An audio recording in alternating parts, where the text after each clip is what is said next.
welcome back to the channel. Thanks for stopping by. Today, as promised, like I promised last week, we are going to be tackling my interior. Now, I have been wanting to do this ever since I got the truck. I've been trying to source a set of seats for about 2 years now, and I finally sourced the set. They're from a 2003 Chevy Avalanche, and what we're gonna be doing is we're gonna be taking this out. We're gonna put it in a full center console, and it's all leather seats. So I'll show you guys the seats here in a second. And then we're gonna go ahead and I'll get right into taking the seats out. You do need some special tools. I note that for you guys in the comments below as well on the video. But make sure you guys go ahead and hit that like button. Go ahead and hit that subscribe button. If you're already subscribed, please hit that bell button so you get those notifications. Make sure you stay tuned until the end. So I have a huge announcement that's gonna deal with kind of the interior and the exterior of the truck. Let's go ahead and get the swap done. All right, so I got this seat right here. The driver's seat is the one that I said isn't in the best condition. It does have a slight rip, but it's actually not terrible. The passenger seat and the rear seats are all in excellent, absolute condition. The center console is in great condition. I do plan on, now that I have this, going to the Boost Auto Parts charging pad that they offer for these trucks. So we're gonna go ahead, we're gonna get the old ones out and put these ones in. And we're gonna start with the rears and then move to the fronts.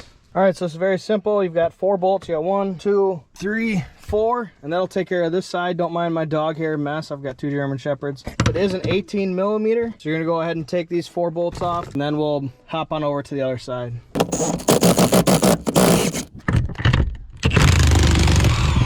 For the back one, all I had to do was use a swivel, and I was able to get that off pretty simple.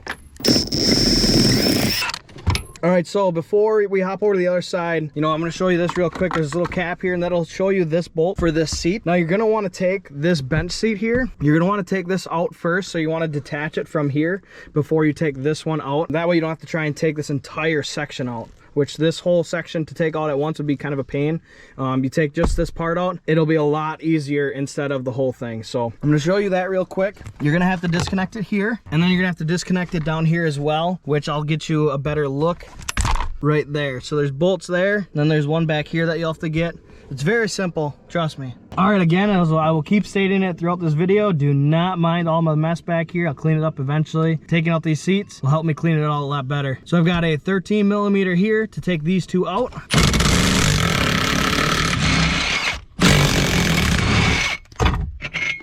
So I'm gonna mention this before I go anywhere else. There's this cable here, and this cable is actually the tension cable, to lift your seats up and down here like this. And it also is for these. You can just cut it, so that way you can take these out together. So it is gonna look like this, and if you really wanted to, you could take it out, but there's really no exact purpose for it. So I'm actually just gonna cut it and make life a lot easier. Now to separate these 2 seats, you're gonna have a bolt down there and a bolt right here. Once you take those 2 bolts out, you'll be able to take the one section of the rear bench seat out, and then you'll be able to just take the other 4 bolts for the single seat, and you'll be able to take that one out really easy. It's a really simple job, to be honest with you guys. With 2 people, you can easily do exactly everything I'm doing right now today in this video within an hour. Hands down, no doubt, within 1 hour. Myself, with filming, it's gonna take me some time, as well as doing it all myself. I will have my father here from Arizona. He's gonna help me take the seats out and put them back in. That being said, it's very simple. Once you get a set that you find, don't be scared to tackle this yourself, as long as you have the proper tools. And then these ones as well are 18 millimeters.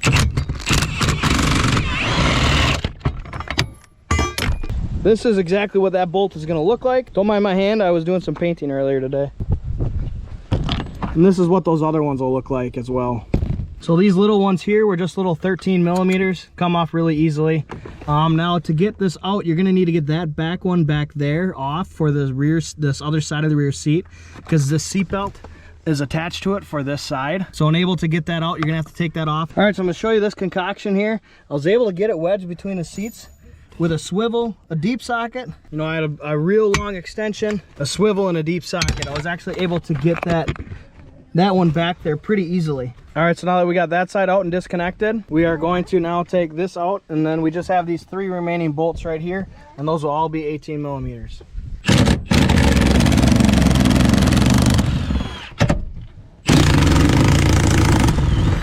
And then this back one, just fold the seat forward, and it's right there.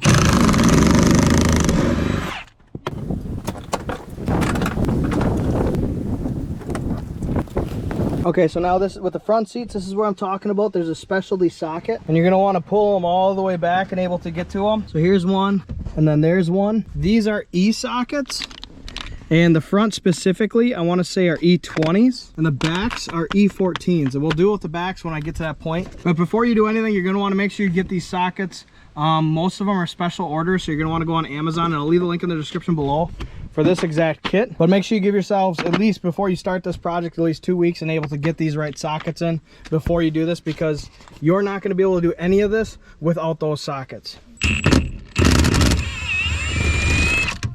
Nut.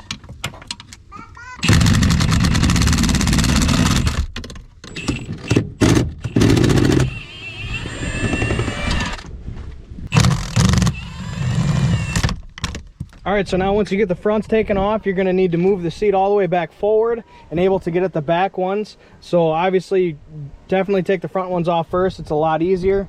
And then once you get the seat moved forward, you'll get this next one exposed. And this is the E14s. See, I told you I kind of cleaned it up a little bit back here. It looks a lot better. Some of the dog hair is just extremely hard to get out. But anyways, I'm taking the E14 socket because it is a 3/8. I'm using a 1/2-inch adapter because I did use them to get them out with my 3/8 impact over there, and it kind of struggled a little bit, so I'm going to make sure I use the big dog to get these ones out.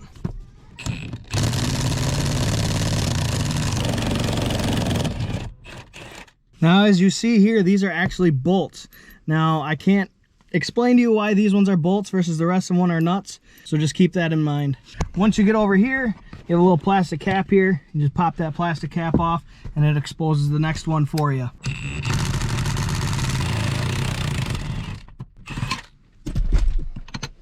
So now this is where things are going to get a little bit interesting. Taking them out is very simple. The center console, you'll see here in a little second, actually that bench seat actually comes off as one. It bolts down with the 2 front seats, so it makes it real easy. There's no other bolts to take out.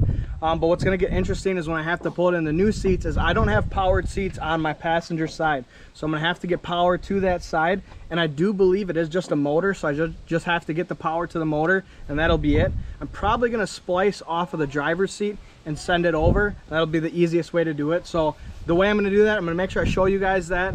And that's why this is going to be a multiple part video, because I'm going to show you how to take these seats out. I'm going to show you how to put them back in. I'm going to show you how to basically wire this if you don't have powered seats on the passenger side. Then also with the center console, there's more stuff that goes into adding the center console. You have to add another dash piece, so it's going to be crucial that you make sure you get the right dash piece when you take yours out. So I'm going to show you guys absolutely everything. I'm going to show you how to do that, and this is where it's going to start getting interesting. So I'm going to get these seats out. Basically, you just lift them up and take them out. It's really not that hard. I don't need to show it for you guys.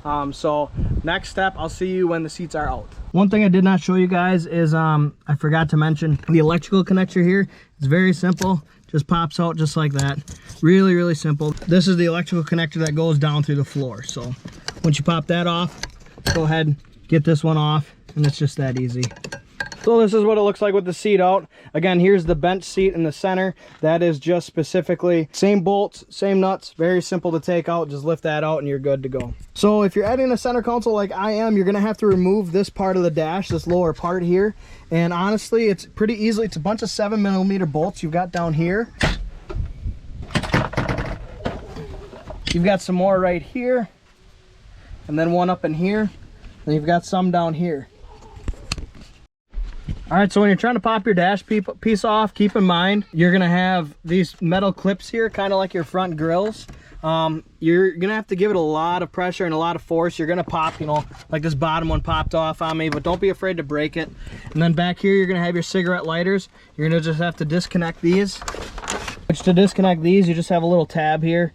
Once you push, you'll push that in, and they'll slide right out. Just like that. I'm actually going to keep mine because the center console that I got, his connector is actually broken. So I'm going to completely reuse this whole harness. So now we're going to go ahead and start putting this back in. This is the dash piece that I got from them. It's fairly simple. This one will just pop right back in place, and then we'll add the glove box in, and then I'll tell you everything about the center console that you need to know. All right, so you have your 4 clips here. These are the exact clips I'm talking about, that when you take this off, you want to just yank it off. Don't be too gentle with it, just take it off because it'll pop out of these holes right here. So we're gonna go ahead and throw this back in.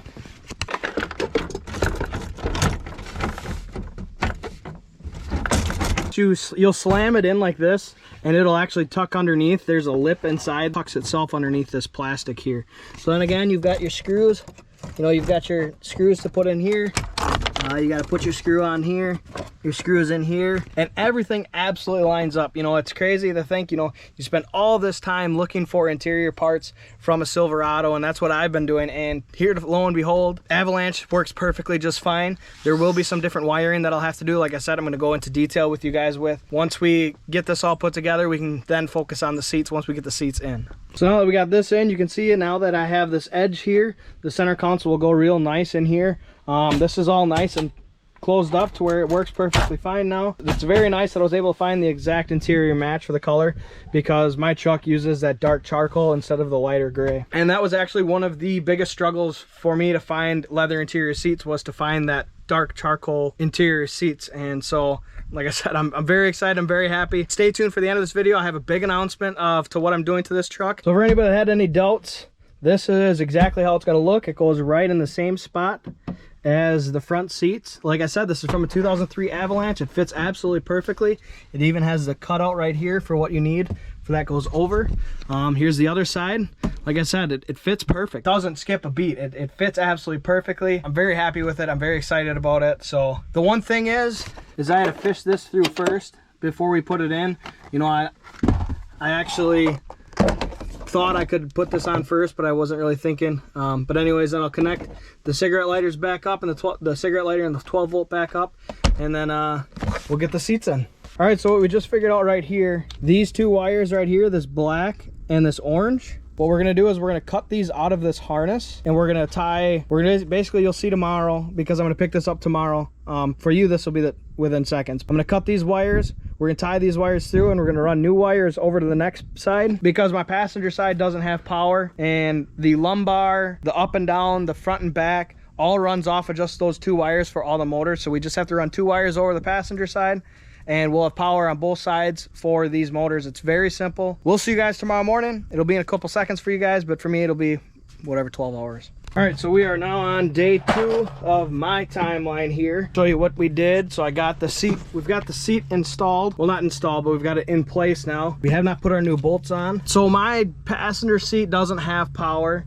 Last night we were able to figure out if we were able to run the lumbar, the forward back, and the, you know, the up and down kind of thing off of just the power for the motors. And basically it's simple. You need 2 wires and that's it.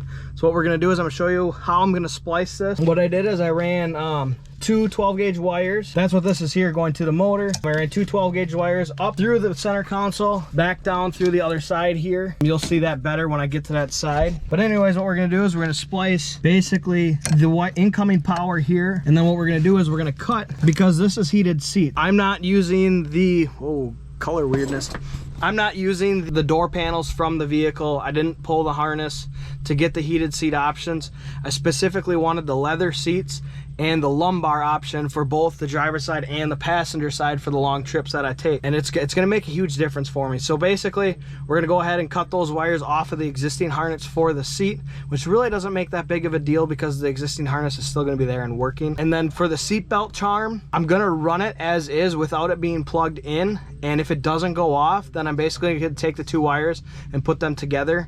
It's simply just a seatbelt charm to let you know you're not wearing your seatbelt. It has nothing to do with activating the airbag. From the front, the driver's side, and the passenger side is activated per impact and not versus if someone's sitting there. Speaking of airbags, Avalanche seats right here come with a side airbag, and that is this one right here. As long as you, so I'm gonna probably tape this up, but as long as you don't do anything with these 2 wires, that airbag is not gonna function, and you don't have to worry about anything about it, because even if you get in an accident with impact, it's not gonna come out because you don't have it hooked up to the system. Again, if I would have pulled the harness from the other vehicle, I could have ran with it, but I didn't need to do that. I don't need all that stuff. My old seats didn't have an airbag in it. You know, your seats probably don't have an airbag in it. So we're gonna go ahead, I'm gonna splice these together real quick. I'm gonna show you exactly what kind of connectors I'm using to splice these with. They're big in my field. I'm a big fan of them. They're the newer style of Wagos. So let's go ahead and get this spliced together. So like I said, right here, this black and this orange, that is your power for all the motors. The incoming power, the orange and the black. So what I did is I grabbed my two 12 gauge wires, I designated my orange and designated my black. I'll basically tie these together. So right here, these are 3-port Wagos. They're very, very, very handy. These ones go from 24 gauge to 12 gauge.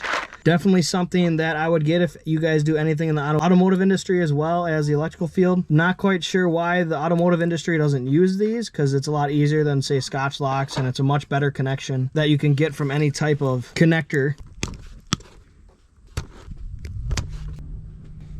So now, just keep in mind when you do this, you can disconnect the battery if you want to. It'd probably be the best idea to do it. I'm not going to do that actually. But anyways, so this is always on 12 volt power. So I'm using these Wagos.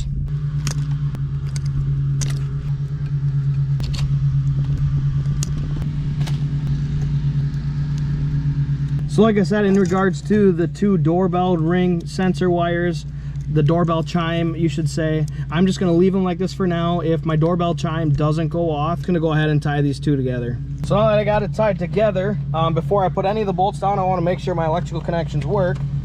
And here you go. There's back, forward, down, up, and there is the lumbar. I don't know if you can see the lumbar.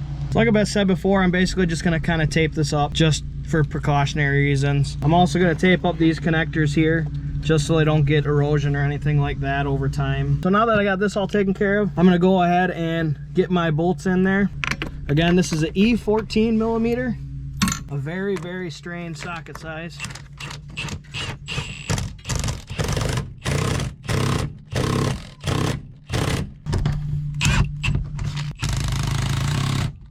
Just like when you took them out, once you put the rear ones in, you're gonna go ahead and move your seat right back. Once you get your seat moved back, you can then get your E20 nuts in place of where they need to go. Once you get them down in there, you can go ahead and get them tightened down.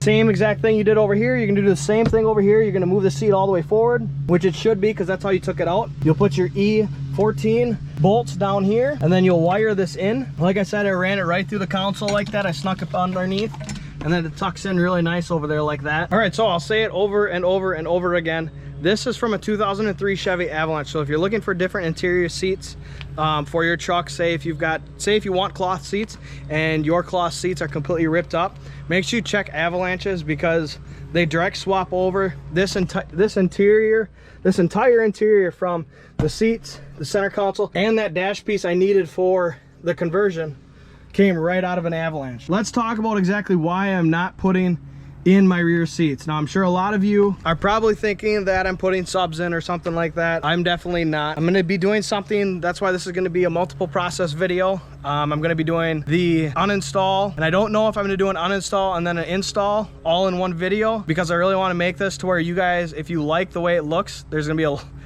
be a lot of people that aren't going to like it. There's going to be a lot of people that like it. It's all going to be completely opinion based. I'm not even sure if I'm going to like it if it's in. We'll have to see once it's in if I like it or not. But that being said, like I said, it's going to be quite a long process to do this. I want to do it very thoroughly for you guys in case you want to do this yourselves and source the parts yourselves to get this product. But what I'm doing is I'm completely taking out my back window, and I'm doing a Nissan Titan rear window conversion. So right here, I got from a local junkyard down just south of me. This is a 2014 Nissan Titan rear window. It's a power sliding rear window that comes down. That is gonna go in place here. And then in the center here, I'm gonna have a fabricated, almost like pan that you can say that I bought from a guy off Instagram.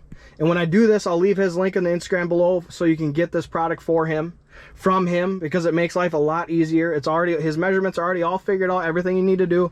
So you just get the pan kit. It also comes with a gasket kit to go around the window here, because the Nissan Titan windows are rounded at the bottom here, you know, like that. So it's not going to come all the way down to here. It'll kind of come out here more, but then he's got a gasket that'll go around this rear window that kind of matches this stuff up here, and that'll cover any type of, because I want to say the Nissan Titan window is a 1/4 inch smaller than the Silverado windows. But anyways, that'll go in here. I will make a separate video on how to run the window power with a window switch up to the front. I want to make this as thorough as I can, because it's really not going to be that hard. It's a lot of time, it's a lot of effort, it's a lot of fabrication. But if you have a good quality video that can show you the step-by-step process, it'll probably be a 2-part or a 3-part video.